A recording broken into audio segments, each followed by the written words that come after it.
Oi, pessoal. Eu vou mostrar hoje uma imagem bem interessante. Para quem é da medicina, para quem entende de anatomia, estudou anatomia, vai entender um pouco mais facilmente. Mas é uma imagem muito legal até para o pessoal mais leigo. Esse senhor ele veio consultar aqui por varizes nas pernas. Então a gente, quando eu deixo o paciente de pé, a gente consegue perceber bem umas veias bem saltadas. Depois eu vou mostrar uma foto também do tamanho das varizes quando o paciente fica de pé. E aí, durante o exame físico, a gente deitou o paciente. Vocês podem perceber que quando eu levantei a perna, a veia esvaziou totalmente. Ali ficou um sulco, né? Um buraco bem no trajeto da veia.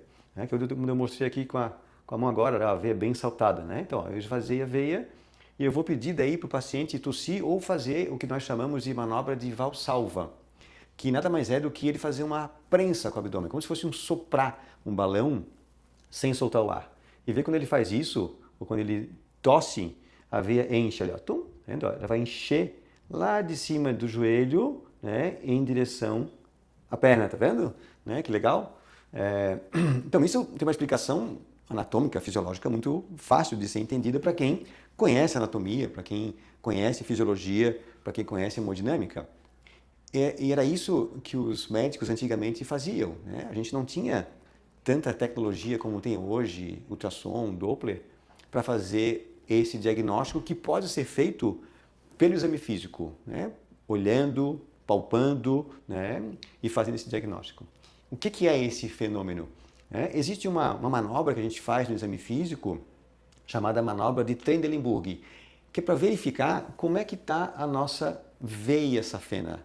De novo, a veia safena é uma veia superficial que corre aqui na parte de dentro da perna e da coxa e ela vai lá até na virilha e ela mergulha numa veia profunda que é uma veia femoral.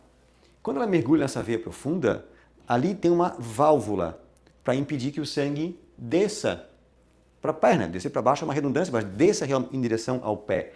Né? Quando essa veia fica doente, essa válvula não consegue mais se fechar. Aí o sangue, além de estar subindo, ele pode descer para a perna. Como o paciente está deitado, né, a gente levantou a perna, a veia esvaziou rapidamente. Quando eu fiz o Valsalva, quando ele tossiu, aumentou a pressão dentro da barriga e isso provocou esse refluxo de sangue lá embaixo para a perna. Então nada mais é do que um vaso comunicante, como se fosse um tubo que comunica direto com as veias de dentro da barriga. E aí quando eu faço essa prensa aqui, eu consigo ver esse sangue voltando em direção à perna. Né?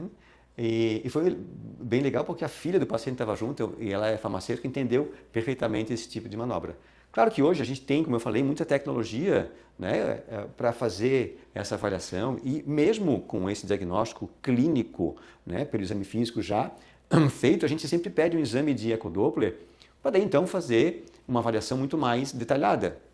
Confirmar essa minha suspeita, ver que tamanho tem essa safena, né, para a gente então poder planejar qual vai ser a melhor estratégia terapêutica para esse paciente.